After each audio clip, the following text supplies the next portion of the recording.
Welcome to Man Does Tech, where I solve the problems you didn't even know you had. In this video, I will explain how to make hard dance. First, focus on the kick drum, the heart of hard dance. Begin with a strong, distorted kick, often layered with a deep sub-bass for immense power. Aim for a tempo of around 150 beats per minute or more, using a consistent 4-on-the-floor pattern. Apply heavy saturation and compression to give your kick maximum punch and presence, making it truly cut through the mix.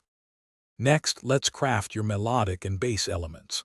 Design aggressive, often detuned lead synths that carry the main melody. Keep your melodic phrases relatively simple and impactful, ensuring they are memorable.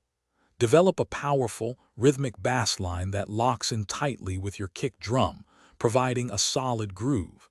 Incorporate arpeggiators and trance gates to add dynamic movement and energy to your synth lines. Now, let's arrange your track for maximum impact. Structure your hard dance piece with distinct sections, an energetic intro, powerful drops, and tension-building breakdowns.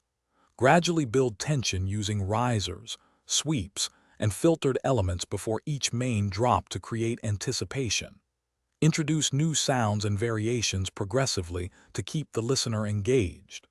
The goal is to maintain a consistently high energy level from start to finish. Finally, we arrive at mixing and mastering, crucial for a professional sound. Carefully balance all elements so each sound has its own space and contributes to the overall punch. Use equalization to sculpt frequencies, ensuring clarity and preventing muddiness.